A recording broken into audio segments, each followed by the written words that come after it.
first tonight, US President Joe Biden will visit Israel on Wednesday, a wartime visit in solidarity with its longtime ally. This comes as Hamas released its first hostage video. The video landing as US Secretary of State Antony Blinken and Benjamin Netanyahu sought shelter from rocket fire. Their dramatic ducking for cover came during an 8-hour meeting in Tel Aviv. The White House has announced Biden will visit Israel on Wednesday, and this is a strong show of support for Israel. But it also sends a message to nations weighing up their involvement, like Iran. Blinken announced that the visit will take place this week on Wednesday and made the warning about the risk of escalation very clear. President Biden will underscore our crystal clear message to any actor, state or non-state, trying to take advantage of this crisis to attack Israel. Don't. That visit next Wednesday comes as the US is also preparing to deploy 2,000 troops to support Israel. These troops are already stationed in the Middle East or Europe, and they won't have a combat role at this time. In a statement announcing the presidential trip, the White House said the purpose of the visit was to demonstrate Biden's steadfast support for Israel in the face of Hamas's brutal terrorist attack and to consult on next steps.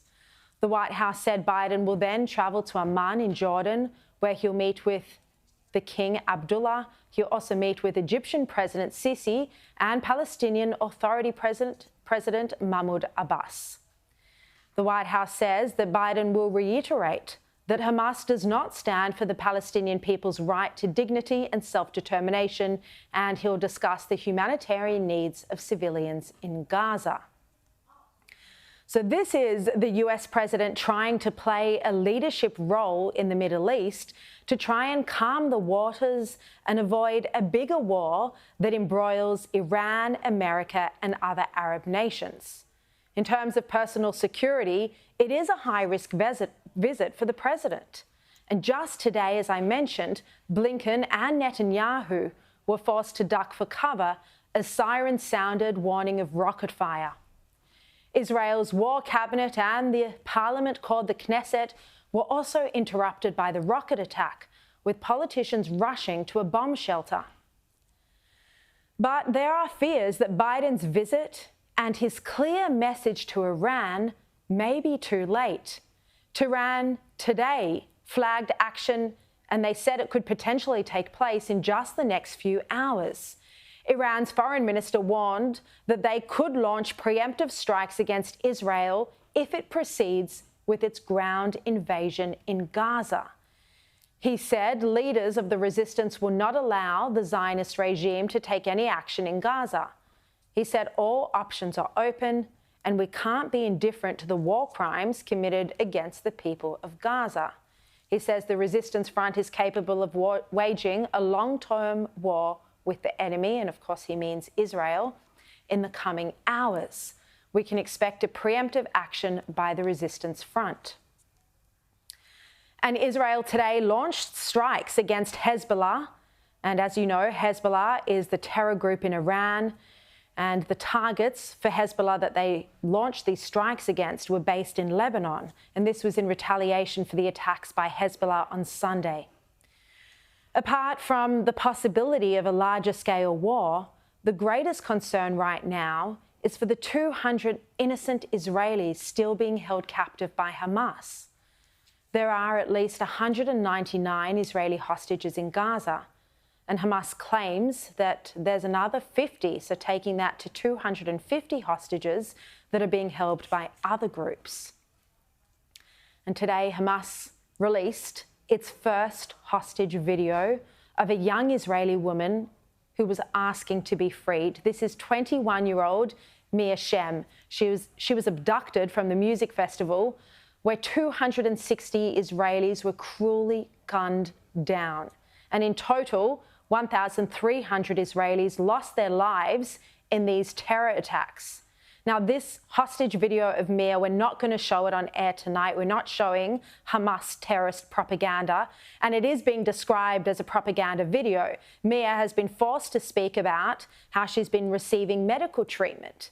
And the Times of Israel reports that Mia was singled out because she's a dual citizen. She's French-Israeli.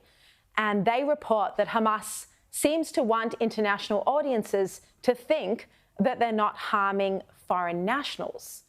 The Israeli Defense Force say that in that video, Hamas is falsely trying to present itself in a humanitarian light, when in fact, as we know, it's a murderous terror group responsible for the murders and kidnappings of babies, women, children, and the elderly. Now, Deputy Prime Minister Richard Marles spoke today about some truly horrific images of Hamas terrorists holding babies and young children, Jewish babies taken by terrorists.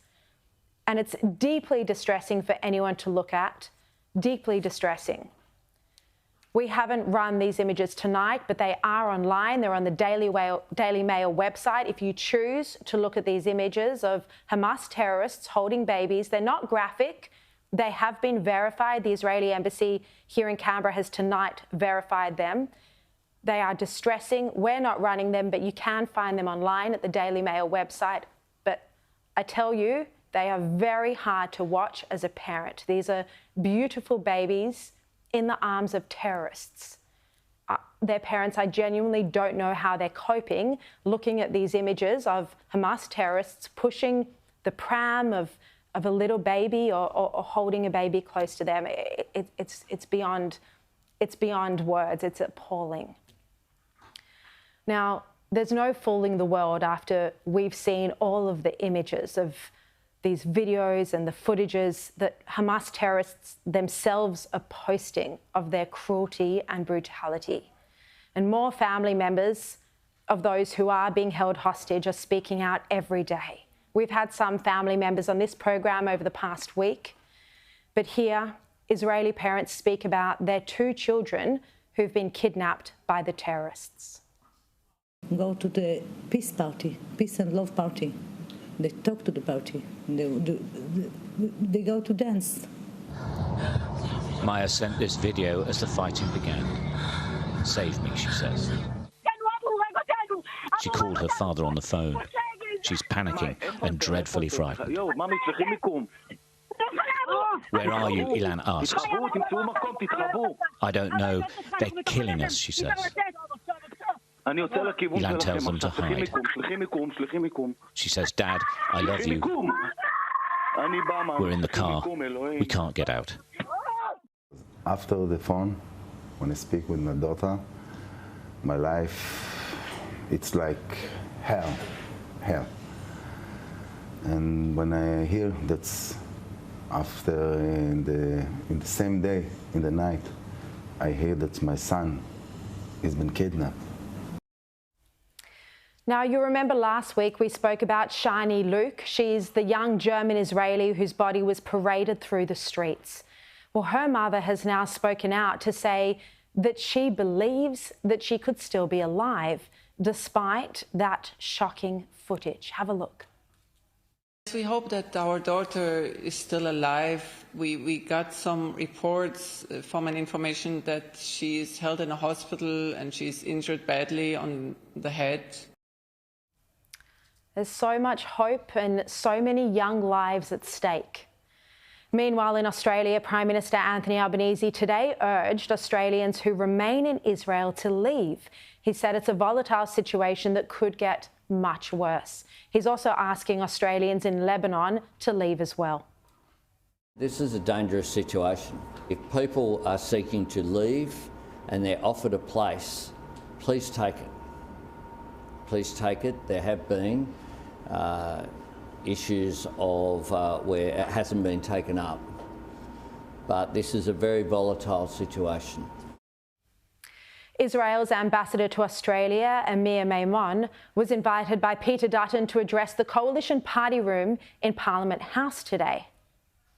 Thank you very much for the continuous support of the Liberal, and as you mentioned, it's not just the Liberal, it's a bipartisan support to the State of Israel and to the Jewish community here in Australia. It's for me, and the only thing that I will say in front of the camera is that since October the 7th, 6:30 in the morning, and I was in Israel when the Hamas attacked the people of Israel in the southern border, we are in a war that we didn't start nor ask for, but we are determined to win. Yeah. Well, last night on the show, we spoke about how Greens leader Adam Bandt and two of the Teals tried to turn a motion from the whole of the Australian Parliament supporting Israel and condemning the Hamas terror attacks into one accusing Israel of war crimes. They moved an amendment to that motion. Well, today, quite rightly, both Labor and the Liberals denounced the Greens for the disgrace that they are.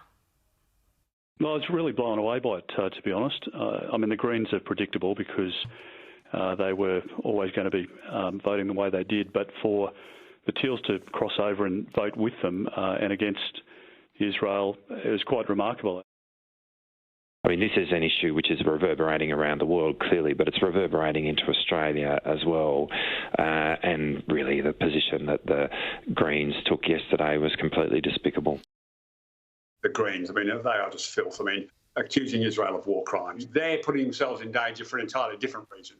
If they think they can do that and get away with it, good luck to them. But, I mean, the Greens in New South Wales and federally, I mean, Adam Bandt's just an embarrassment now. He's got no control over his own party. And the independents Sophie Scamp and Kylie Tink, I don't know how any Australians would be able to support them after this. Their voters in their northern Sydney seats surely wouldn't. But it's not just the Greens. The ABC has been equally disgraceful. This was ABC's Media Watch last night. Just in terms of Gaza's situation as it currently is, I think it's basically a humanitarian crisis already. The Israeli army in the last week has dropped 6,000 bombs on the Gaza Strip. Now, just to get a sense of that perspective, imagine cutting Canberra in half, putting 2.3 million people into half of it, and then dropping 6,000 bombs on it. That's Gaza at the moment. Nobody wishes to see innocent lives lost, but the Jewish state has the right to respond as aggressively as it sees fit. As aggressively as it sees fit, despite the innocent civilians in the way.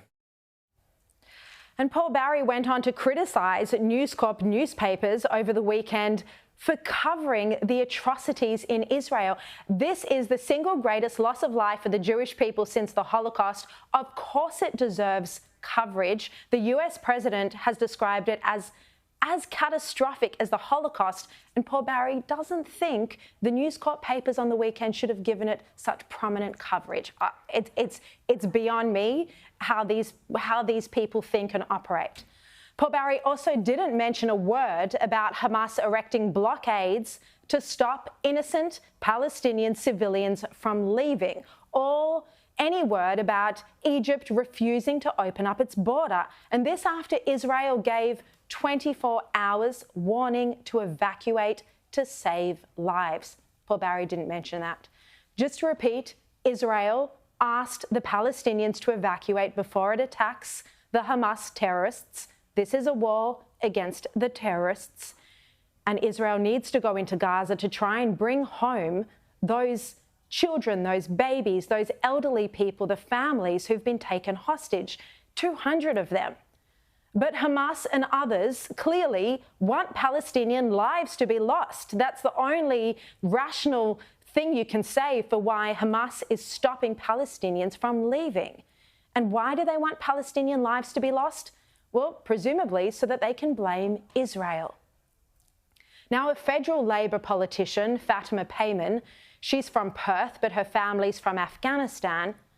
Well, she stood up in the Senate and spoke out against Israel today. The international community loudly and proudly condemned Russia's occupation of Ukraine when it started attacking Ukraine in 2014.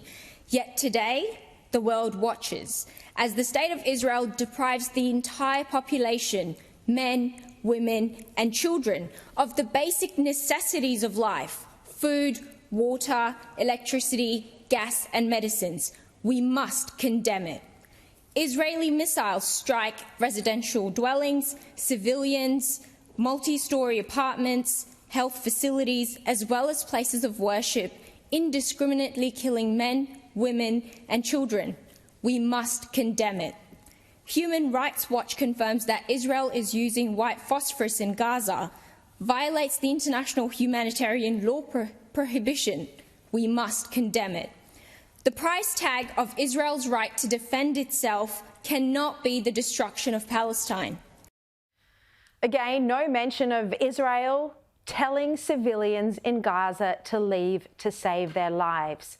Israeli citizens never had any such warning before they were slaughtered in their homes. And that Labor senator, Labor, not Greens, Labor, she goes on to call for an immediate ceasefire, as you heard.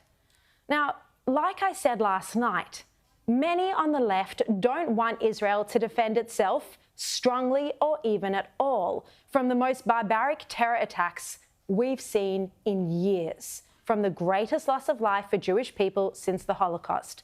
Many on the left just want to let the terrorists kill the Jews, slaughter Jewish children, mothers, the elderly, and not take any action in retaliation because they don't think Jewish lives are worth defending. And that's clearly what they mean when they argue against Israel defending its people from this unbearable cruelty.